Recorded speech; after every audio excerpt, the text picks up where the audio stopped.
Okay, these are my peas, and I planted the rows 20, I want to say 20 something inches apart, 22.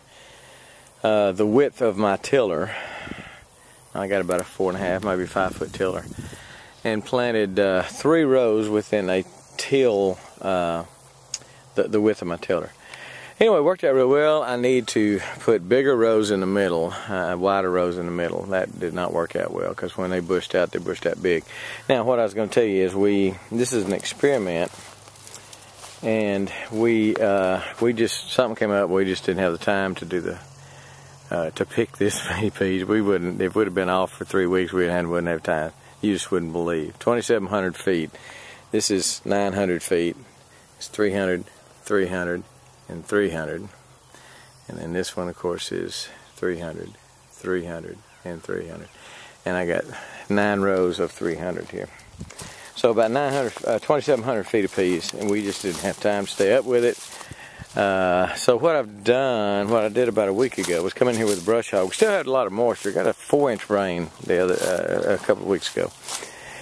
And hopefully still got enough moisture in the ground to make these peas come back and bloom, and I'm just not sure that that's going to happen. I've done it before, and we have gotten peas. And what I'm trying to say is I have mowed the peas down and watered them real well in the past, and have gotten another stand of peas, another crop of peas. And this may or may not work. I do have blooms, so it might very well work. We're not going to get the huge crop that we had before, but might be worth coming down here and picking. So that's what we're going on with the peas. We had just more peas you just wouldn't believe. And these were top pick, which I highly recommend, top pick peas. And because the peas just make right on top. I mean, they're made for a harvesting machine, I'm sure, but man, I hate bending over. And peas that sit right up on top of the bush is A number one in my book. So anyway, a couple of things that I've done. As you can see, there's peas scattered all over the ground from where I mowed them, because this was just, I mean, solid dried peas. We let them go, and they just, you know, turned to dried peas. So I came in here and mowed them as high as I could, and still basically pick all the peas off, mow all the peas off. And we're going to, we will see if we make some more peas, if these blooms actually make. And, you know, we've got not as many as I hoped for, but we've got some, so we'll make some peas. And B, after this is definitely gone, I will come back in here with a tiller, turn all this in, and I get the nitrogen put back in the soil, as well as all these peas put back in the soil. Now, this is a hybrid, so I'm not saying I'm gonna get a, you know, big pea harvest or anything like that, but maybe they will come up after some moisture comes, maybe in the fall, and the peas will come up and maybe bring some deer in, and I can drop one of them out of one of those trees right there. So that's the plan. These are the peas. We're gonna move on. Okay, I shot the first part of that video about 2 weeks ago, and we have gotten a couple of little rain since then. Just got a nice rain a while ago, probably 1/4 inch, and look at it. So a bunch of little bitty ones fixing to make, a bunch of big ones. Those will be ready to pick in a day or two. And as you can see, lots of blooms and lots of baby peas everywhere. So I'm gonna get another crop of peas off this thing, and just tickled to death about that, because we didn't get plenty of peas the first time, but we didn't pick near as many as what I wish we would have, through circumstances that were beyond our control. Kind of got us, we kind of had other things to do. That sucker is 12 inches long. That's a good pea. Good pea. Good pea.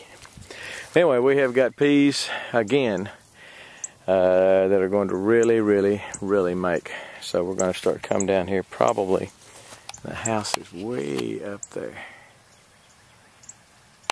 See where the septic tank is, maybe right in the middle there. About 300 yards,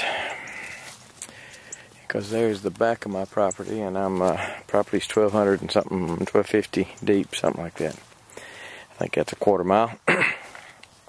Anyway, got lots and lots of peas coming. So the little trick that I pulled the other day, in that I came through here and topped it off, mowed it real tall, left a lot of the leaves, basically just picked a lot of the dried peas. And there's still a bunch of dried peas on here, because some of these were not hanging down. I mean, we're not sitting up real high, didn't get cut when I brush hog, so there's a lot of dry peas still on them. You can see that's a lot of dried peas. And by now these are pretty much just kind of blech. And we got a lot of peas laying on the ground. And like I say, I think what I'm going to do, once we get through picking these peas, these play out, and if we don't get much rain, they'll play out in the next 2 or 3 weeks, probably. But once I do, then I'm going to come in here and till them up, till them under, and or I may wait till fall gets here and till them under, and maybe have some peas coming up for some deer. So anyway, just wanted you to come down here with me and take a look. We got a lot of peas fixing to come on from my little experiment of mowing them down. Not mowing them down, mowing them high, but then getting some water on them. So it's supposed to rain again next day or two. So I'm excited about that. And we're gonna have some peas. Thank you much. Bye. We're gone.